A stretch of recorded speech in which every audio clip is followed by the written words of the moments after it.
Well, thank you for joining me. This is Katie Whitledge with the Beyond the Technique podcast. You guys, this is a really big deal because I have Alfredo Lewis here. We're talking about pioneering coat.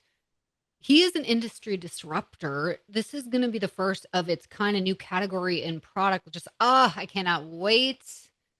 Let me tell you a bit of if you are living under a rock, perhaps, and you don't know who Alfredo Lewis is, let me just share.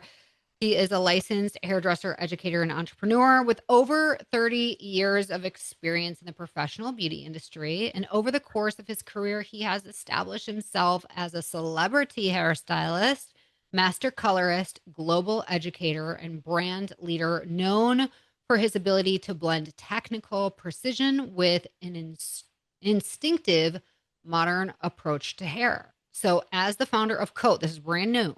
So if you're listening, it's QOAT. We have the link in our show notes for you to check this out because Alfredo brings a stylist first perspective to product innovation, helping pioneer the first ever hair color top coat category. It's built from decades behind the chair. Coat reflects his commitment to protecting the integrity of color services and elevating results beyond the salon. We're going to hear all about him and his journey in this new innovative product today. Without further ado, help me welcome Alfredo Lewis. Welcome to Beyond the Technique. Katie, thank you so much for having me. I'm excited, so excited to be here. And thank you for the warm welcome. I love that. Ah, you are so great and very just down to earth and open. And I'm very thankful that you are joining us. And you have quite the story. I want to go back 30 some years ago to the beginning. What got you Woo. into the beauty industry? The truth is, I actually wanted to be an actor. So, I mean, God, we're going way back now, but in high school, in high school, I was bullied a lot in my earlier years. I found my way, but in my earlier years, like freshman year, and I found theater. I became a thespian, and I really found like my people there and my acceptance. Um, and so I really wanted to be an actor. I begged my parents to put me in acting school, and I told them I didn't want to go to college, which they were none too pleased about. And I started going to acting classes in LA. It was called the Stella Adler Academy, but like kind of like a very Lee Strasberg type place. Like she was Marlon Brando's acting teacher. So, and it was just very different than high school. Like high school, I got all the leads in the plays. You know what I mean? It's easy. In LA, it was cutthroat, and I was very naive. I grew up outside of LA, but like very sheltered. And coming to the big city, it was definitely a very different experience. And so I was like, okay, I don't think I'm the best act. Like I was definitely by far not the best actor in my class. These people were like major, and I was so new. So I thought, I need something to fall back on. Decided to not go to college. I went for a short time and I dropped out. So I was like, beauty school. I saw there's an actress, her name's Debbie Mazar. I don't know if you know who she is or not, but I saw her talk about her story, and she was saying how she became an actress from being a hairdresser and that she did hair for all the films and she made connections that way. And for some reason, that resonated with me. So my initial thought was to go to beauty school and start doing hair for movies and meet directors and casting directors and kind of like worm my way into my dream job at that time. What I wasn't counting on was to fall in love with hair. And I know a lot of stylists say they hated beauty school. For some reason, I loved it. And I don't even know why, because you don't really get to do clients, but I just love the community. Again, I think I found my people, Yeah. the acceptance from the hairstylist, like all the love, and I just started like skipping class in my acting class, not my beauty school. And I ended up going from part-time to full-time. And by the time I graduated, I was just full force wanting to be a hairstylist, and acting just sort of fell by the wayside. Interesting. Well, what a Yeah. new way to perform, really, and be a Well, creative. yeah, and I sometimes I think about that, like fast forward to now, so there was no social media. I sound so old, like back in my day, we had a rotary phone.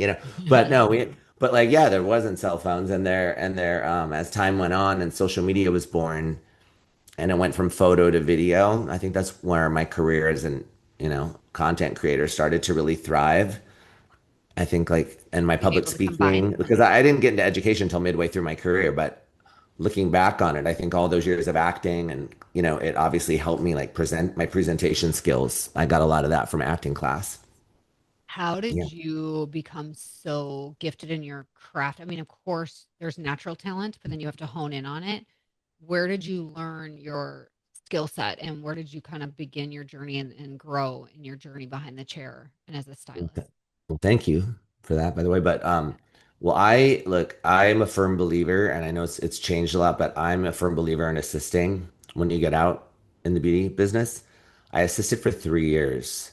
Nowadays, sometimes they're going right into the independent suite, you know, right out of school. And hey, if they make it, I know I've heard some success stories. Like I don't think there's a right or wrong way, but I really wanted to assist, and it took me a minute. I had to find my person. That's why I did it for 3 years. The first person I assisted, they didn't want to teach me their formulas. They didn't want to, excuse me, they didn't want to share very much. It was more just like wash the hair, sweep my floor, and I wanted to learn, you know.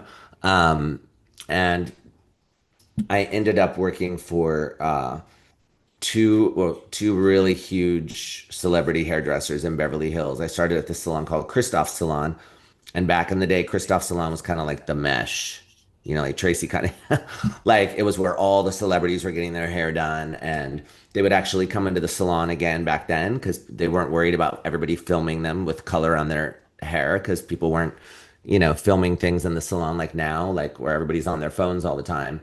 And it was a really exciting time. But I think it was really having the right mentors. There was another stylist named Lori Goddard Clark, who I actually didn't work for her per se, but she was just always sharing her formulas with me. And sometimes, like, if a big celebrity client would come in when I was an assistant and she was out of town, she would like give them to me. So I would get that experience of like putting on their base color. And I don't know, they just a lot of people were open to giving me opportunities. And then I worked for a gentleman named Corey Powell. He was huge. And he started giving me celebrity clients as became on the floor. Um, so I think it was a lot of that. I didn't go to any beauty shows back then. I wasn't involved in education. It was more my mentors, like the people that were open to share with me and help me grow. In the very beginning, education for me came about 15 years into my career. I got really burnt out and I got to a point where I just wasn't excited. I was just going through the motions. I talked about this the other day. I was like this young kid who got success really fast, and I started partying a lot in my early years, and I almost like lost everything. I almost left the industry because I just was trying to live the life of my clients rather than do their hair. I got very involved in like I was doing a lot of rock stars at the time. It was the alternative 90s grunge moment. I'm not going to Mm, name names like because I just don't I think that's not, the nicest thing. But like, they were pretty well known and I was going to the yeah. parties and on the tour Yep. and like, I couldn't keep up with that and it sort of all like came crashing down as those things do. And that's when I found education was through that process. Yeah. Wow. Well, you're on the other side of the party years. I feel like partying today is so different because what I used to pay Well, $50 for an eighth for is now like $7. And I'm like, what's going on? But I totally. totally appreciate it. And thank goodness that you got to the other side of that because what brought you back to being inspired all over again? Well, I mean this is like way I mean now it's been 20 years, I guess, when I really think about it Yeah. since those days. But I was very successful in the salon, in Beverly Hills, and I was doing it all. And I think I just got to this wall where, again, I couldn't, you can't, that's a lifestyle that's really tough to keep up with. And I was just kind of going through the motions of like, I wasn't asking my clients if they liked their hair. I was just mixing the formula, slapping it on, taking the money. I just had lost my spark and excitement that I had in my early career. And I think that happens to a lot of stylists out there. I hear it a lot. And it doesn't always necessarily mean that they're partying like I was, or they're like going to, living that life. But it's easy to get stagnant in any job. We can also, what we do takes a lot of emotional energy. I would say we're so much more than hairdressers. We are therapists sometimes. We're friends. We go through divorces. We go through marriages. We go through children. We go through losses of children. I mean, you name it, we experience it. Our clients come to us and they really share a lot with us. Um, and I think I needed to hit the reset button. So for me, I actually went to rehab like in 2004. So we're talking, yeah, a long time ago. I hit my 30s like early and I was like, what am I doing? I'm a mess. Like this is not the life I want to live. I had everything and like I'm starting to go backwards. Like I've achieved so much. And I actually went and left Los Angeles and I did hair in the desert in like Palm Springs area for a few years just to kind of clear my mind and like and it was really interesting. So all my clients were these old lady like snowbirds, and they were lovely. But after a few years, I did find my spark there, and I decided it was time to come back to LA. Like I felt like I had grown up, and I wasn't like this immature little kid anymore. And I really wanted to like take a second stab at coming back to LA. What I didn't count on was finding education. I ended up working at this other salon. It was called the Argyle Salon and Spa. Again, at that time, it was, but social media was starting, and a lot of celebrities were in that salon, and a brand called Brazilian Blowout was coming out, and the people who own that salon created that product. And so they said, you've got you're so personable with the clients, and like they were really trying to help me like rebuild, and giving me like they were even giving me some celebrity clients, and they were, hooking me up with some of their top stylists because I'm a color specialist. So I always worked at specialty salons where one would do the color, one would do the cut. And they asked me to come to a class, and I went to this class, and the girl that taught the class, she's a female educator, and she just, I don't know what she did to me. She put a spell on me. I was so inspired by this experience of education because I had had mentors that were amazing, but I had never went to a community class where there's like 50 people and everybody's networking and you're learning something new. I don't know, something about it at the time excited me. And they said, you should do this. Like you should be an educator for us. We're just building the brand. And that really just, I don't know, it was like a light bulb went off and my whole career changed. That was really the beginning of the Alfredo, I guess, that you see now. Um, but it started off teaching classes for 5 people. It's not like a lot of people think that this stuff happens overnight. It took me a really long time to get to where I am now. Years, like for the first few years, I was teaching small salon classes. Sometimes 2 people would show up, but you got to do the class like there's 100 people there, right? But I loved it. It didn't matter. I didn't care if there was one person in that class. I was so excited to share and teach, and it really just sort of like ignited a fire in me. It's like how you know that this is what you're meant for and called to. Yeah. And I Like, just want to bring full circle. I know we haven't even gotten to coat yet, but you were in an environment where you saw products being birthed, something new and innovative. And yeah. when you put yourself in environments and around certain people, that becomes anything's possible. You don't have limitations. Your mindset is like, well, I could do that too. So I just feel like that's also kind of a full circle thing. You being exposed to that, not everybody has that opportunity. So I think that's really, really cool. Did you then move into ever being a salon owner yourself, or how did that evolve to a point where you have built your own name brand and now coat? Tell us more about it. The way it kind of went down is I got so passionate about education at that time, and then I was able to like build this clientele really fast again. So I became really busy behind the chair, but then I was also teaching classes. So I would like literally work all week, and then Sunday I'd be flying somewhere. It started off like, you know, Denver, Colorado, or Madison, Wisconsin, right? Anywhere. Like, I was just going to cities around the US and teaching these classes, and the classes started getting bigger. The brand started growing. Then the next thing you know, I was getting asked to do hair shows, and then all of a sudden they went international, and I was all of a sudden on a plane to Thailand. I think I helped launch the brand in over 20 countries. Wow. So it really, really, really, really took off. But what it did is it made me interested in the business side of things because I saw the brand go from so small to so big. And they didn't have a head of education. Um, and so I approached them and I said, "Hey, what do you think about me being head of education for the brand? Like not only teaching, but helping you guys like hone in the education." And so that started, I'd never owned a salon, but I went corporate. I was actually with them on the corporate side for 8 years, running education. And then they came out with another product. So it's exactly what you said. They came out with a bond builder. Olaplex had come out, and it was like the new hot thing. And we came out with a version of it. It was called B3. And so I was really and really involved in the research and development process of that and working with their chemist. And that was a whole other, people don't tell you in beauty school just how many opportunities there are in this industry. You know, you think you graduate, and it's to be a stylist behind the chair is such a gift. I still do clients, but they don't teach you about what we said. Like you can own a chain of salons. You can come out with your own brand that we're going to talk to you about in a little bit. You can work with brands. You can be an educator. You can run education. A lot of these brands have a lot of hairstylists that work at them, even the L'Oreals and the Wellas and the Hinkles of the, you know, there's so many opportunities being a licensed cosmetologist, and they don't really explain that to you when you're in school. They're really just preparing you to get your license and to, you know, go into that.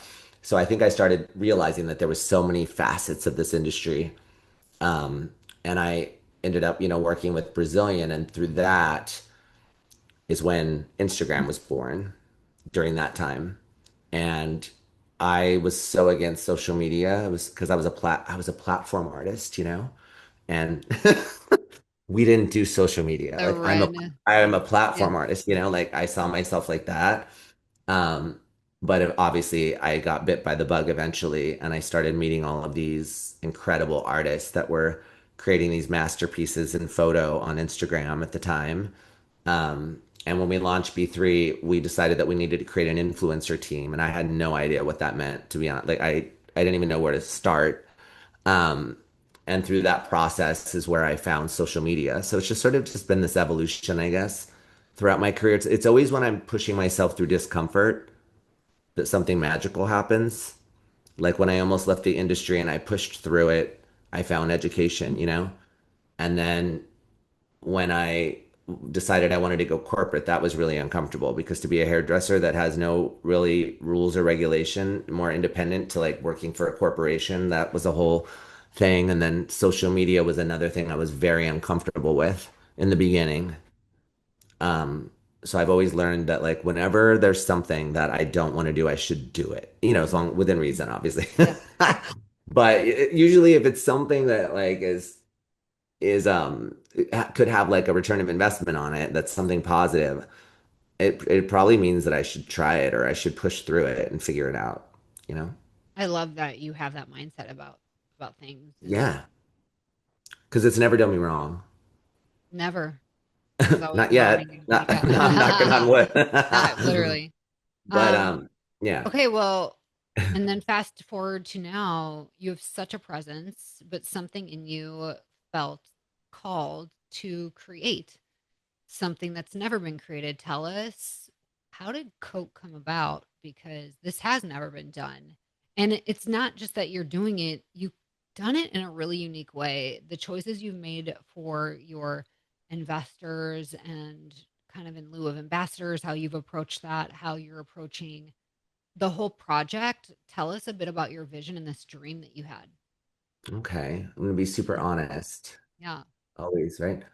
I think it's like if I really think about it, it's a culmination of all my experiences from my very first moment of starting to get involved with corporate brands, whether they're a small independent brand or I've worked, you know, I was a VP at L'Oreal for Matrix for 3 years, right? Like, so I've seen it all from like the different kinds of brands that are out there and the from giant organizations with like 100 years heritage to small startup brands.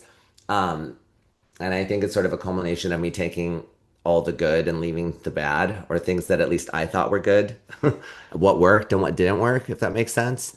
Um, like when I was at Brazilian, when we created that influencer team, it was a really magical time in the industry. Nobody was really paying artists. We were one of the first brands to pay like content creators, influencers, whatever you want to call them, to post and create content. Um, and so that was a really exciting time. And I'm always thankful to Brazilian for giving me that opportunity because obviously it takes money and resources. And they were very open to just letting me go. They would just tell me, like, keep going because it kept getting bigger. I think we had 92, 20 paid, and 72 that we would give product to in this group of individuals. And we would have a retreat every year. But then I think what happened, just being totally transparent, is all of a sudden all the big brands came in, the contracts started getting bigger, the responsibilities started getting bigger, competition started happening. You know what I mean? It became something like bigger than itself, which is what happens with all things. I do miss those days. Like in the beginning, it was so fun. We were just creating, everybody got along. We just wanted to be together and like we found this community and you know what I mean? I don't know. We would just have retreats and we go to all the shows and it was like summer camp. It's still fun. I still have those moments, but it's definitely changed, obviously. Um, and then from there, I ended up, building my own social media. And a lot of the artists that we worked with, they were, again, it was like mentorship of a different kind. They taught me how to take photos and how to shoot videos. Like, the people that I was in their first videos, I was like, how are you doing that? Why are you holding the phone that way? I was just like a sponge. And then all of a sudden I had 50,000 followers. And then all of a sudden I had seven, and then all of a sudden a brand was reaching out to me rather than me reaching out to artists to work in my brand, and it just sort of evolved. It wasn't on purpose, I'm not sorry it happened, but I'm always really grateful to the first artists that were so open to share with me. They were like, "You're a hairdresser too. Why aren't you in this video? Why aren't you doing hair with us? Why are you just behind the curtain? Why don't you come out here with us?" Um, and so from there, I got ambassadorships with huge major brands. Some of them I'm still with today. Um, but I think I learned a lot about big corporations and how they work with artists. Again, the good and the bad. Yep. And then also when I got offered the job to be a VP of education in L'Oreal, I say it was kind of like a crash course, like going to Harvard of the beauty business. I mean, they plucked me out of nowhere. I was like this content creator. By that time, I think I had a 500,000 followers on Instagram. I was just starting my TikTok, had a little success there, and they put me into this global role. Like the way L'Oreal works is it's called the DMI. It's their global division. That's You're working 3 years in advance. You're creating products that are going to come out in 2 to 3 years and doing all the photo shoots and the education and then COVID happened. So I was like doing all that in COVID, if you can imagine. And I learned a lot. There's a lot of things they do right, but just being super real, there was sometimes frustrations with me where I wanted to do something a certain way, but they're so big. There's so many levels of hierarchy that's impossible to really do things and make or give you a chance to do something maybe disruptive, like what you said, something unique or different to like get people to think in a new way. Um, so I ended up leaving, and that's when my career really took off. That's when I got to like over 1 million followers on TikTok, and I started doing these hair saves, which again was an accident. I was at a PR event with this incredible extension artist named Alex Pardo. He works at Mesh and he does all the celebrities extensions. And we saw this video of this girl named Steph who had DIY'd her hair and it all came out in clumps in the shower. And he said, we should help her. Like let's make a video rather than like stitch her and like make a lot of the stylists were like, this is what you get for doing your own hair. They were kind of sensationalizing it. Oh, And we ended up reaching out to her and it turned into this like 100 million beautiful. view. Um, and I think that it took me from like, I mean, my followers just skyrocketed. It was wild. Like I've never, overnight, 400,000 new followers on TikTok type thing. And we kept doing them. We've done like 25 now. And I work with different teams, but I think it was partly to bring us to coat. Some of it was seeing this compromised hair and how hard it is for these toners to last in hair.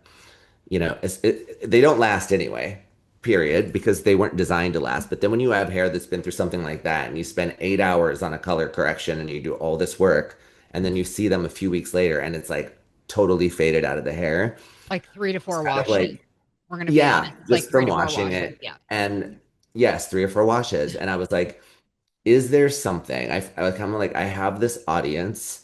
I have all these people listening to me now. If I was ever going to do a brand and do things my way and do things in the way that I think, in my vision of how things should be, I have to do my own brand. No brand is going to just let me have free reign over being that disruptive. They're going to keep me in their guardrails. And so I went to my manager at the time. She's now the co-founder of Code. Her name's Aditi Sharma. And I said, I think I want to do a brand. And I'm seeing all this chatter. I started seeing all these TikTok videos of like clients crying in the car saying that like everybody's charging too much, they're price gouging me, and I paid all this money and the color didn't even last. and then the stylist coming on and saying, I'm throwing away such and such brand because it's not working. And, like the stylists are getting mad at the brands, the clients are getting mad at the stylists. And it was just this vicious circle. And that was people that didn't have all their hair break off. It was just regular, your everyday client. And I was getting my nails done. I know this sounds crazy, but I saw all the ladies getting their top coats on nails. And something just clicked in me. I thought, what happens if you don't top coat your nails? You start washing your hands, you take a shower, you do the dishes, just live your life, and that polish is going to start chipping immediately. It also elevates the nail service. It looks shiny. It has that like, you know? And I think, I wonder if there's something, obviously hair is a much more delicate fabric than a nail bed, but like I was like just the concept. So Aditi got me in touch with a chemist. I was like, I think we need to find a chemist and like see if this could even happen. And I showed her the videos. I saved a bunch of the videos of what I was seeing on social media, mostly on TikTok, but now it's filled over. And I said, is there like a technology that either is possible to make or that exists that nobody's tried yet? Like, why have we not solved this problem with hard water, well water? The environment's changed so much that like color's fading so much faster than it used to. And I was like, I don't think it's the color brand's fault. I think it's really that the water, like you can say get a water filter. And Environmental factors. Yeah, she explained to me that what's happening is it is that, but every time we wash our hair, even if we're not using shampoo, if we're just rinsing it, the cuticle's filling up with excess water and it's just mixing with the color pH and molecules and the yeah, fiber and it's just pushing them out of the hair. So she was explaining to me that there's this layer called the hydrophobic lipid layer and that nobody's really addressed this layer. We're so busy working on the cortex with repair. Like I'm a KAT, like I'm obsessed with it. This is not that. This is not repair. They're working in the cortex. They're reconnecting broken keratin chains and like restoring disulfide bonds or your other bond builders. Nobody's ever worked on this outer layer called the hydrophobic lipid layer. So I'll be honest, I didn't even know about it. She taught me about it because sounds I too was incredible. always thinking about repair. I was thinking about the Yeah, cuticle, and I thought the cuticle layers were the outermost layer of the hair. yeah. So that was the birth of when we started testing different formulas for coat. She kind of had a baseline of something, and she's like, I think I have something. I had worked on it before. Um, and I think that we can come out with something that will, be like a new category. It sounded really exciting to have my name on something or to have a hairspray with my picture on it. You know what I mean? Like, of course, like, but I didn't want to do that. I didn't want my name on anything. I wanted to come out with a product that like I'm behind it. And then the other thing was I Right. wanted to be really disruptive with how I bring talent in. And rather than bring in ambassadors, I wanted to make them shareholders and give them a piece of the company.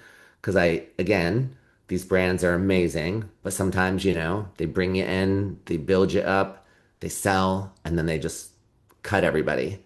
Yep. And, it happens. And I think that I wanted the artists to know, like, no, I want you to be on this journey with me from the beginning to the end, and I want you to be a part of it, like, not just, and I want you to believe in it, to put your name on it and to have ownership. Um, That's so I so just kind of wanted to launch a brand in the way that I feel it should be done, I guess. And I had Aditi's full support over that. And, her mom was the a hairdresser. way that And Argyle yeah. was supportive of you being exposed to Brazilian blowout. Now you're the Brazil, you know what I mean? Like you now have the power to help and build somebody up and see the positives of them and give them this opportunity to be a shareholder. I feel like that is also full circle and very, very cool. If only we would have known each other, then I would have been like, yes, this is sweet. Like, because Let's do it. I know everybody listening. By the way, everybody listening, go to the link in our show notes and get your hands on this. Like, follow if you're not. I'm sure you're already following Alfredo, but go and check it out. Like, how do people get their hands on it? Because I know every salon is going to be like, I Well, want yeah, this, I want this, I definitely. want Like, this. I would love it if people would follow the Coat page. In 1 month, we're at like 11,000 followers already. So thank you to everybody that's already like joining this movement so fast. It's beautiful to see. We're also on TikTok. So it's Coat Hair everywhere. But Coat, we're at Salon Centric, so we're at all their stores, and they've been giving us like insane feedback. It's only been a week. We're also in some independent distributors. We're at Micello, we're at Beauty Craft. Yep, Um, we just launched in Canada, Modern Beauty this week. We have a lot of countries reaching out. It's really crazy, but it's been exciting to see our comment section. Everybody's like, My client went in the pool 3 times and her red didn't fade. And I colored my hair green and it usually is all over my pillow and it's not on my pillow. Or I don't know, Wow. my client got up and everybody in the salon was asking me what was in her hair just because the shine, like people are so far, again, knocking on You wood, feel but so lit up. Like this is your it's dream very realized at surreal. work. It's very surreal, like in the best possible way. Um, and I feel so grateful for the shareholders too. Like they've been using it for over a year. And you know, I talk to a lot of different artists, but in the end, I think the group that we have is just they really they all have such different specialties and holistically they really to me represent sort of like a service menu in the salon. You know what I mean? Like Yeah. one does a lot of reds and works with beautiful texture coils and curls. One is like a silver transformation and color correction specialist. One is like a platinum, deals all platinum hair all day long. So when you look at them, they kind of really represent like who's coming into the salon in your chair. And they're so passionate about the project. And, you know, Just um, to clarify too, Alfredo, like this is a product that I, as a consumer sitting in the chair, can buy and take home and use, correct? Or is it a treatment? right now it's pro only. Okay, so So it's a this treatment. is So I do your color. I'm the pro. I do the client's You would color. ask your stylist for it. I So we have a seal lot it of in. stylists saying that the clients are already seeing the videos and the clients are calling the salons, which is crazy in one week, Totally. asking for a coat. Um, Not to give too much away, but like we will. I don't ever want to come out with the same product, like because a lot of brands also, again, something I've seen, they put the pro product and then they sell it to the consumer and then they take away the business from the pro. I'm a hairdresser, so I know what that feels like. Mm. But we do want to come out with products for our style, for our clients, for the So this consumer. is a So we're treatment working on it. added after the gloss is applied It's the last final step of your color service. and So it the way it stays in. works It does not best, get washed out. even after your repair, like you want Got to it. do this after your repair, because think about it. If it's putting that Last hydrophobic thing. lipid layer, it should be Top the coat. last thing. Top coat. Yeah, it wouldn't hurt to put conditioner on after, but like why would you want to do that? You'd want to do it first and then do this as the final step. It's 5 minutes at the back bar. It's so easy. We're suggesting charging between 25 and 45. Mm. Um, so you can make about 15K to 32K a year in additional revenue for the stylist. And I find that raising our prices right now can be a touchy subject, but I think if there's a return of investment for the client, for instance, like their colors lasting more than 3 washes, they're gonna do it. They're I gonna put it want it. on. It sits for 5 minutes, and then I bring you up and we style you. I don't wash it You out. rinse it, you rinse it, and Do that's rinse it. it. Okay. Just a rinse. Yeah, super Cool easy. water, or does it not matter because it's Doesn't fire? matter. I mean, that's the other thing we've been Look at telling our. me. I'm like, who's behind the chair here? I'm not, but But you I'm know so what? Like curious. I've done it too. I've done it too. Like we try our best to help our clients. They say, "Hey, what can I do?" We'll rinse your hair with cold water. Don't wash it every day. Even humidity is filling up, is swelling your hair and pushing the color molecules out. Like water doesn't Wow. necessarily mean just from a faucet. It's moisture in the Interesting. air. So what we're doing is by putting that layer, we're stopping excess water. It doesn't mean water can't get in. It's stopping excess water. Like too much of anything, like we've heard of overproteinization, right? That can be bad for your hair. Protein is good for your hair. Too much protein is bad for your hair. Right. Water is not bad for your hair, but too much water is bad for your hair and it's the number one aggressor that's why colors are fading so fast. And then add hard water and metals. We have one of our ingredients is like an antioxidant, so it's protecting against hard water, the environment, all of those things, I mean, heat. the gym I go to, I'm like, these lights are terrible for Yeah, me. yoga, hot yoga, like I mean, just all of those Oh, things yeah. are going to disrupt the color. This is so interesting. First Yeah, off, I know you've heard this a lot, but congratulations on this launch thank because you. it's so innovative and awesome. And I'm like, let's get a hold of our salon centric rep right now. Um, Yeah, I love yeah, it's it. And I exciting. think so many people are going to feel the benefits. Like you said, the ROI is there. It's there, and the clients like are understanding it. Like, I mean, the feedback we're getting is like even in the salon, they're seeing the difference in the shine. And like, they're saying that my colors never look like this. I mean, again, think about nails, right? When you top coat the nails, it changes. It kind of looks drab, right? So it's like, why haven't we been finishing the service? Mm. It's just one of those moments. Yeah, Yeah. the total light bulb. I was attending the Beauty Changes Lives event as part of Premier Orlando, and I got Yeah, to so see great. Zambia speak, and he's Yes. Oh, 72 and still feels like he's at the beginning of or at the brink of something. And when talking to you, I feel like every new chapter for your life is the beginning of something big and special. And it's like you're just getting started and you're reignited. And I just like being around you, even though we're like virtual right now. It's Let's hang really out. I'm cool. coming out. I Okay, love these. good. So Samvia I is need to like, come to LA. I mean, come on. I If we're gonna, if idolize somebody's coming Samvia. somewhere, I need to. I idolize Samvia. I have to say, like, he is like just my A goat, example of total like greatest of all time. what I mean, what he's given to the industry, the way that he presents. I could watch him all freaking day. I've learned so Same. much from just the way that I mean, I speak, just the way he speaks when he's teaching and the way he keeps everybody 100% enrolled and the Yeah, way he's always so his hands to heart and like hugs every single person he sees. Like, what an fully example of present. like how someone should show up. That's all I'm Mhm. gonna say. I had to say Love it. I know. We both it. like it. Yeah.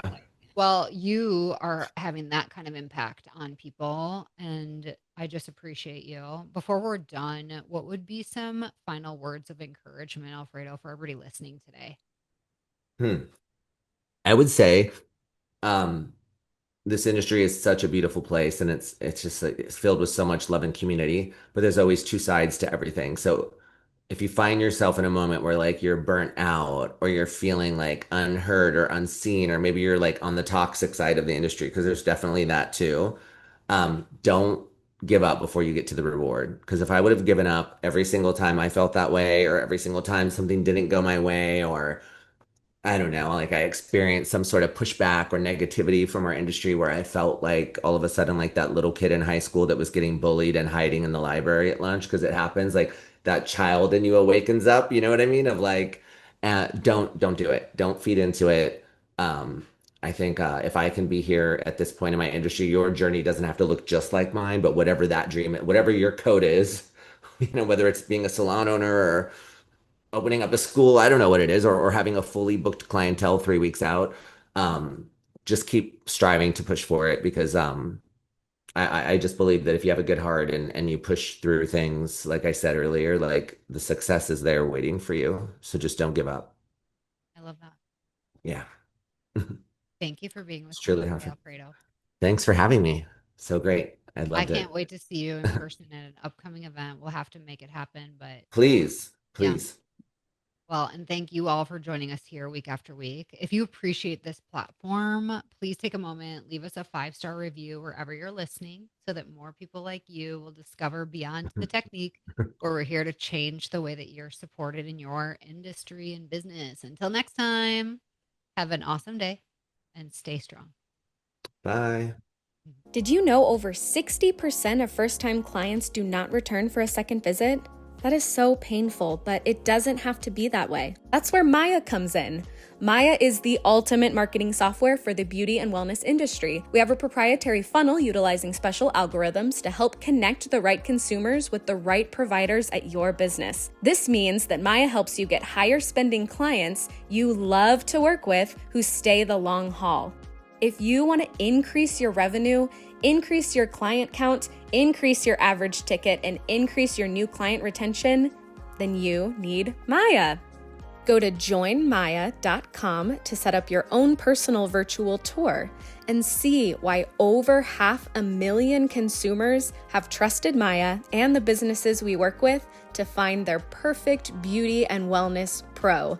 We promise you will love Maya.